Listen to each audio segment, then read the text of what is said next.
sa ilalim ng karagatan, makulay na sinasalubong ang panibagong yugto ng buhay ng ilang nilalang dito.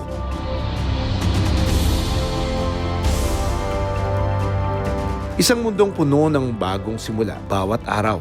Every time, lagi pa rin tayong nakikita at nadidiscover ng mga bagong mga hayop sa ilalim ng dagat.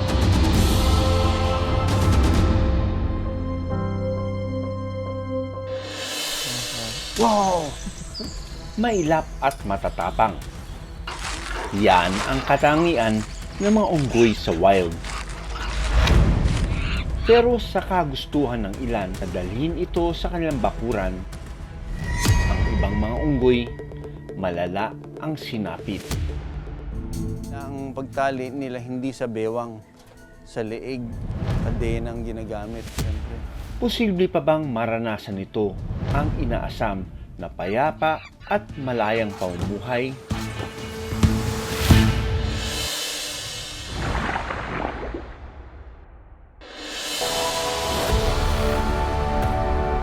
Alam nyo bang hindi lang tayo ang nakakaroon ng fresh start?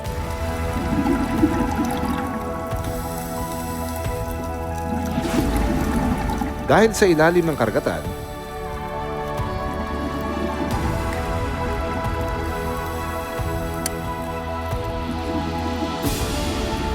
makulay na sinasalubong ang panibagong yugto ng buhay ng ilang nilalang dito.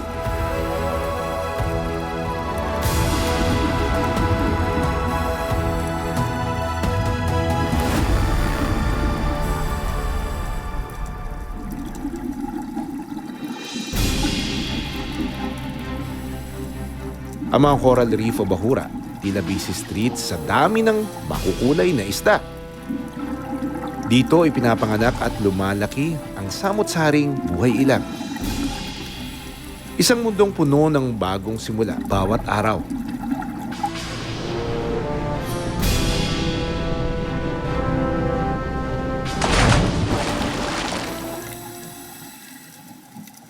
Isa na rito ang pugita o ang octopus.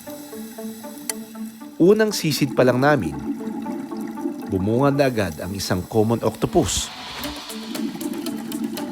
Sa paglipat nito ng pwesto, bigla itong nagpalit ng kulay. Isa ito sa kanilang kakayahan bilang depensa sa kalaban. Maya-maya pa, isa pang uri ng pugita ang nagpakita sa amin. Ang mimic octopus. Kaya niyang manggaya ng halos 15 klase ng hayop para man din lang gaya ng marine crab. Mula paggalaw hanggang sa paglalakad nito sa tubig. Kaya niya rin gayahin ang galamay ng lionfish. Mukhang nagpakitang gilas ang pugitang ito ah.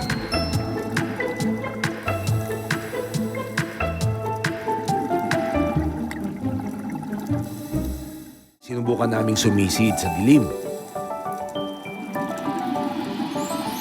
Nakasalubong namin ang isang pambihirang pugita. Para itong sumasayaw sa pagsabay ng agos ng tubig. Hanggang sa ibinuka nito ang kanyang galamay na parang kumot. Dahilan para siya ay tawaging blanket octopus.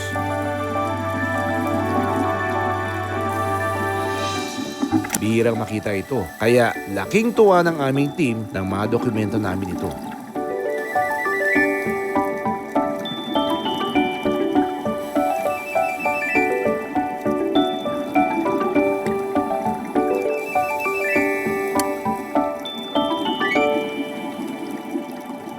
Sumulpot naman bigla ang isang big blue octopus.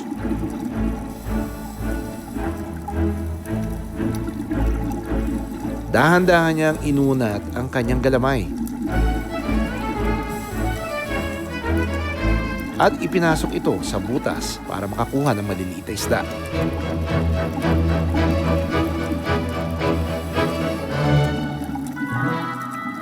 Sari-saring ipinamalas na kakayahan ng mga pugita. Isang paalala na kaya nilang umangkop sa anumang hamon ng buhay.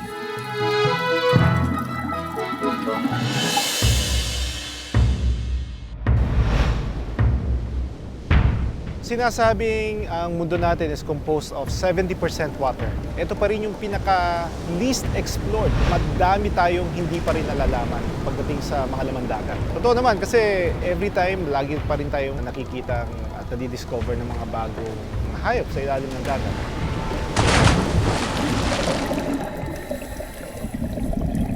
Pagdating natin sa baba, hindi siya masyado malalim. Kasi around 15 meters, sandy yung floor. At meron mga patches lang ng mga areas kung saan nabubuhay yung ilang mga corals. Sa tuwing magdadive, kailangan mo talagang maging mapagmapsid. Katulad na lang ng clownfish na ito, bantay sarado sa kanyang mga itlog. Dahil pagkatapos mangitlog ng mga babaeng clownfish ng 100 hanggang 1,000 itlog, babantayan naman ito ng mga lalaking clownfish hanggang sa ma-fertilize ang mga ito. Ito ang magiging daan para mabuo at hindi ito mabugok. Beyond that area, kung titignan mo ng malayuan, talagang barren na, puro sandy area. At yung area lang na yun, yung kanyang nilalagian, doon lang niya piniling mangitlog. Handa nilang atakihin ang sinumang mananakit sa kanilang itlog. Sa kabilang parte ng dagat,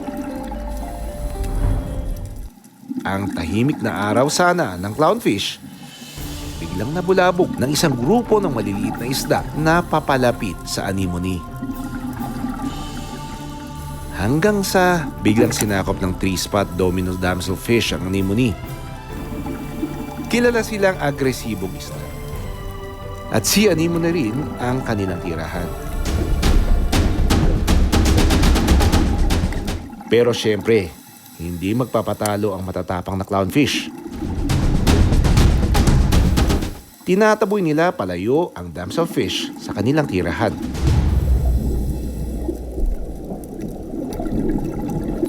Hindi lang kasi teritoryo ang iniingatan nila, kundi ang mga itlog na magpapatuloy ng kanilang lahi.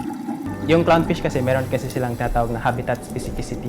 Meaning na usually associated kasi siya sa mga specific na organisms na mga tinatawag na sea anemones. So yung sea anemones kasi, kapag may climate change, umiinit yung tubig, nagbi-bleach siya or namumuti. And then kapag namuti sila, may potential na matay sila. Siyempre, wala nang matulugan yung mga anemone fish, di baka mamatay din sila. Ang tahimik pero mabagsik na nilalang sa unang tingin, para silang bato o parte lang ng bahura. Pero sa malapitan, isa palang frogfish. Hindi man ito gumagalaw pero huwag magpalinlang dahil bigla itong nananakmal. Tinatawag na ambush master ng karagatan ang mga frogfish. Maliliit na isda ang kanilang kinakain. Mapapansing nakapwesto sila sa matitingkad na parte ng corals at matyagang nag-aantay ng kanilang target. Maliliit ang kanilang mata pero matalas ang kanilang paningin at pakiramdam.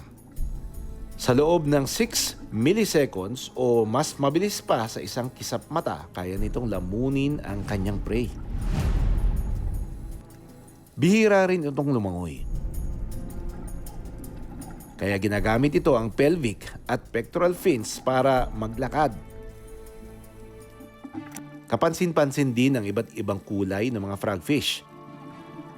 Pero hindi ito bilang palamuti kundi para makibagay sa kanilang paligid. May kakayahan silang magpalit ng kulay para magsilbing camouflage. Ito ang kanilang depensa sa dagat at paraan para makapag-adjust sa paligid.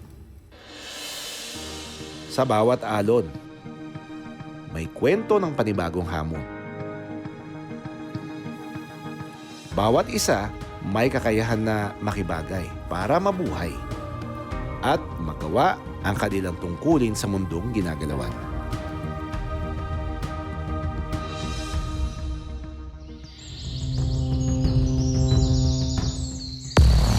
Wow!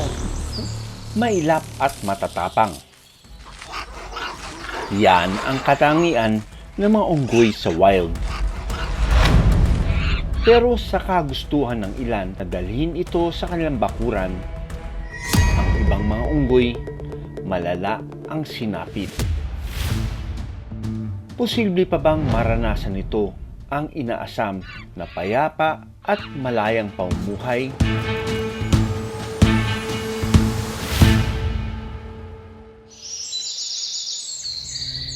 Sa komunidad na ito, ang kanilang galaw limitado. Lalo na't nakakadena ito. Sa bawat grupo ng mga unggoy, may pinuno o alpha.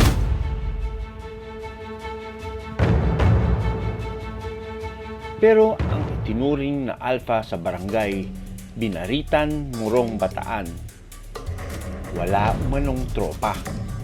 Ang balita, agresibo ito. Ilang buwan na raw itong pinoproblema ng mga residente. Ate, kagatin ka. Tong unggoy, kinain tong avocado natin. Diyan ka lang. Yung unggoy nandito. Maliban sa pangunguhan ng pagkain, natuto na rin itong umatake sa mga aso at tao. Tong unggoy nangangaway. Hi sir, good morning. Doc Nielsen po. Hinahanap po namin kung saan po talaga siya nag-stay. Halos araw-araw po may report po kami dito sa unggoy. Nay, nabalitaan niyo ba yung unggoy na nakakawala dito? Namimiperwisyo nga, pati ako napiperwisyo dito. Ay, ganun. Paano kayo piniperwisyo? Ito madalas awayin to. Pinaaway. Talagang pinagkakagat yan. Hilig daw puntahan ni Alpha ang mga nakakadenang unggoy. Ingo! Isang taon ng alaga ng pamilya ni Nida si Ingo. May sugat nang ibigay sa amin niya. Kaya sa leeg nyo na Oo. kinabit yung tali. May pagkain dito na alam niyang easy food. Siguro kaya binibisita. Babae kasi ito. Halos araw-araw nga, andi dito yan eh. Hindi natin in-encourage yung pag-alaga ng wildlife kasi malaki ang epekto nito sa mga unggoy. Sa di kalayuan, nagpakita na ang unggoy na si Alpha. Nandito na raw yung unggoy. Tara, punta tayo. First time ko nakita yung monkey. Malaki siya.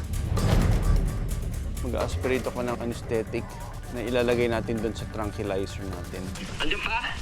Kaya bumaba na kayo dito. Ang hirap niyan sundan. Ang mga residente naglagay na ng patibong na kulungan para mahuli si Alpha. Sa parehong kulungan, nakakadena naman ang isa pang unggoy na alaga rin ni Nida, si Asyang. Alam niyo po bang bawal mag-alaga ng mga ganyan? Ay, oo, alam ko naman. Kaya nga dito, nakaano na nga yan. Dalawa yan, nandun yung isa. Kung kukunin niyo, ay, pabor sa akin. Ang pagtali nila hindi sa bewang, sa leeg, kadenang ginagamit, syempre. Nakakaawa tignan din, ano? Ayon sa Wildlife Resources Conservation and Protection Act o Republic Act 9147, mahigpit na ipinagbabawal ang iligal na pag-aalaga ng buhay ilang. Ang sinumang lumabag dito ay maaaring makulong at magbayad ng danyos. Yung ganyang body language, ano, pinapakita nilang ngipin nila, tapos, medyo yung lips nila nagre-retract. Ibig sabihin, sila, kabado. Ang kadena halos bumaon na sa dugoang leeg ng unggoy. We're gonna sedate it para less stressful sa kanya.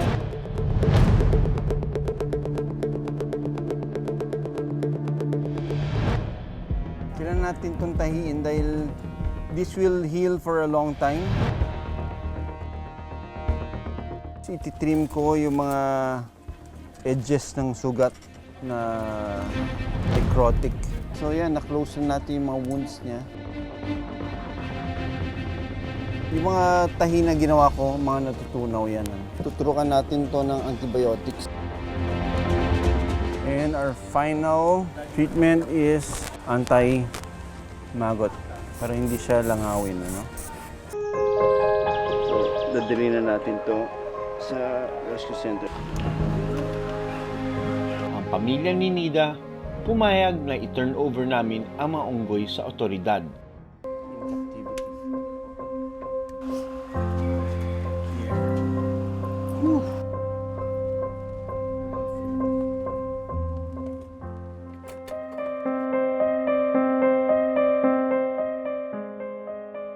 Matapos ang ilang araw, malungkot nang ibinalita sa amin na natagpuang wala ng buhay ang unggoy na si Alpha.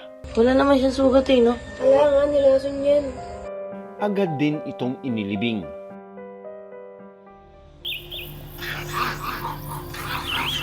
Ang mga unggoy, isa sa mga nagbabalanse ng kalikasan. Sa pasilidad na ito, may mga bata at matatandang unggoy ang naghahabulan.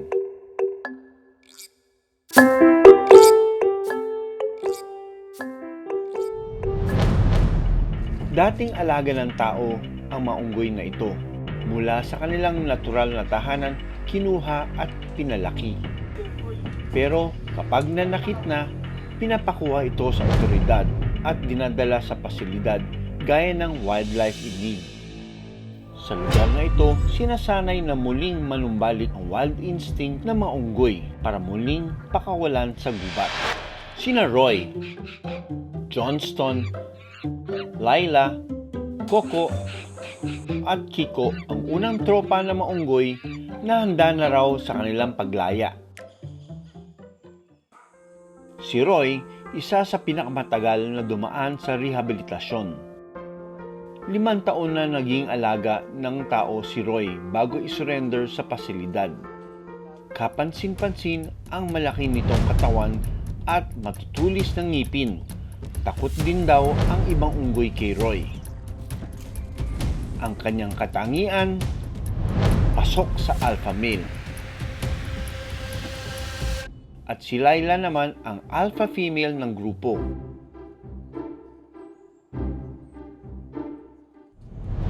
Para madala sa soft release area, kailangang hulihin ang mga unggoy.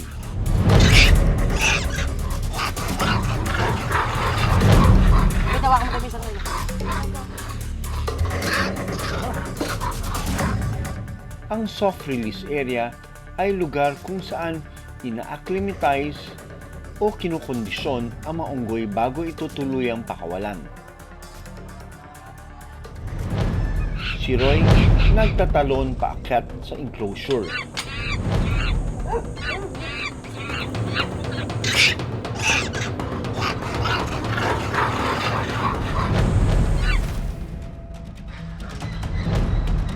Pumasok din ito sa trap cage. Nahuli na rin. Ang 5 unggoy dadalhin sa soft release site.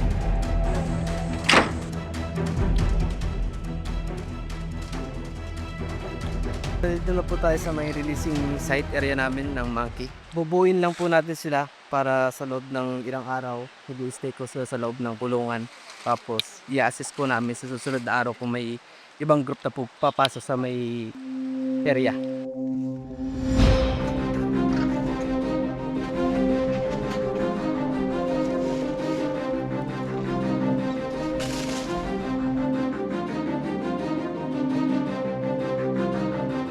Three months na po namin minomonitor yung area kung meron po ibang wild monkey. Tapos yung area po minomonitor namin kung saan may mga pagkain sila o source ng tubig. Makalipas ang 4 na araw, pinakawalan na namin ito.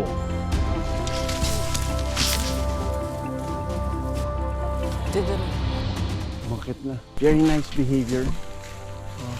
Wow!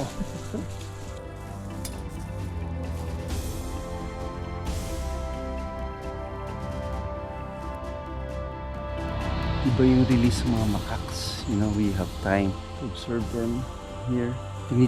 Tingin sila ng tingin sa taas. Para bang na-enjoy nila yung freedom. No more cage and surrounded by trees.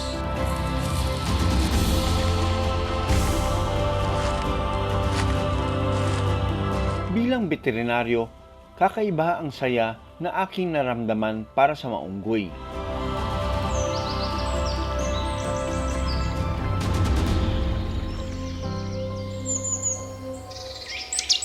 Mukha itong maamo habang maliit pa, pero lumalabas ang natural nitong tapang sa pagtanda.